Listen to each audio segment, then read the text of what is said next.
یہ آج کل ایک نیا ٹرینڈ چلا ہوا ہے کہ جو بھی چیز ہے وہ قاسم دے بعد پا دے، وہ بیچارے انہوں پسا دے۔ میڈیا ایک رضیہ ہے جو گنڈوں میں گھری ہوئی ہے، ٹھیک ہے، اور گنڈے جو ہیں وہ بڑے طاقتور لوگ ہیں۔ تو وہ جو صاحب تھے وہ کہتے ہیں ہمیں مجھے خاص طور پہ بار بار نام لے کے یہ اس کی گواہی دے گی، یہاں تک کہا کہ اگر مارشل لا لگایا تو تمہارا بھی نام اس میں لگا دیں گے۔ میں جب واپس گیا تو مجھے آرڈر آیا کہ یہ رپورٹ نہیں کرنا، کہ وہ مجھ جیسے صحافی کو یہ رپورٹ کرنے کی اجازت نہیں دی گئی۔ چھتر پریڈ کی اس نے ہماری، کیا قصور کیا ہے کہ آپ شاہ صاحب، یہ ہوتا ہے ہمارے ساتھ میڈیا کے ساتھ پاکستان میں، جب وہ صاحب، اور نام لے ہی دیتا ہوں یار۔ السلام علیکم ناظرین، آج سینئر جرنلسٹ حامد مین نے ایک کنونشن سے خطاب کرتے ہوئے انتہائی خطرناک انکشافات کر دیے۔ ناظرین آئیے پہلے ان کی گفتگو سنتے ہیں، پھر اس پر بات کرتے ہیں۔ میں خواتین سے معذرت کے ساتھ ایک محاورہ بن گیا، اب کیا کروں میں۔ میڈیا ایک رضیہ ہے جو گنڈوں میں گھری ہوئی ہے، ٹھیک ہے، اور گنڈے جو ہیں وہ بڑے طاقتور لوگ ہیں۔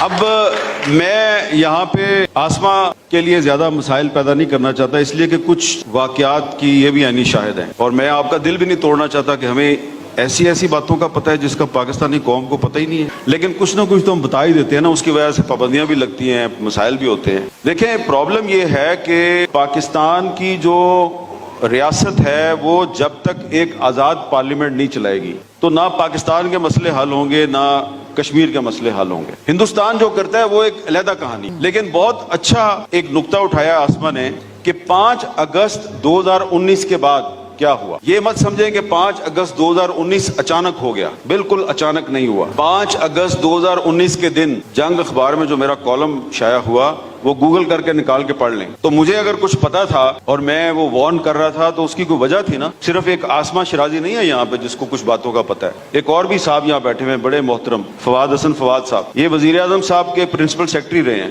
ان کو بھی پتا ہے کہ کون سے پاکستان کے طاقتور لوگ کشمیر کو بیچنے کے چکر میں تھے۔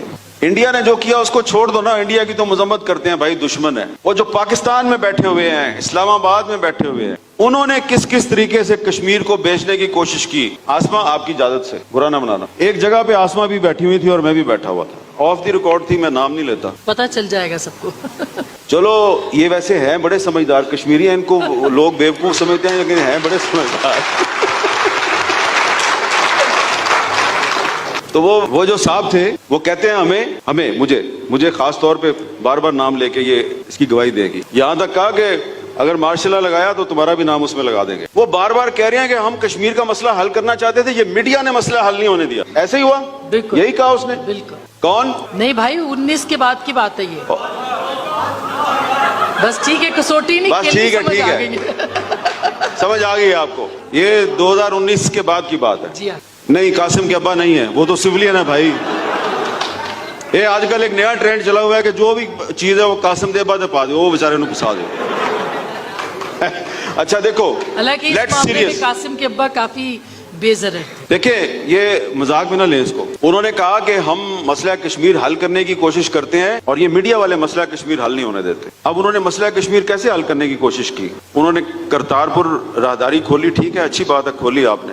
اس کے بعد انہوں نے بیک چینل کھول دیا، بیک چینل سے انہوں نے بات چیت شروع کر دی، تو اس کے نتیجے میں کیا ہونا چاہیے تھا؟ کوئی کشمیریوں کو ریلیف ملتا۔ پھر انہوں نے سیز فائر کر دیا فروری 2021 میں، اس کا کوئی ریلیف ملنا چاہیے تھا نا کشمیریوں کو۔ تو اگر آپ کو یاد ہو تو میں ان دنوں میں سیز فائر کے بعد میں وہ ہجیرہ گیا، آگے گیا عباس پور، اس کے آگے میں ادھر پھرتا رہا، ایل او سی پہ لوگوں سے بات چیت کرتا رہا۔ کو حالات مجھے کو ٹھیک نظر نہیں آئے کہ پہلے وہ انسانوں کو گولیاں مارتی تھی انڈین آرمی، سیز فائر کے بعد وہ ان کی مرغیاں، بھینسیں، بکریاں، ان کو گولی مارتے ہیں۔ میں جب واپس گیا تو مجھے آرڈر آیا کہ یہ رپورٹ نہیں کرنا کہ وہ گائے، بھینسوں اور بکریوں کو گولیاں مارتے ہیں۔ میں کہا کیوں جی؟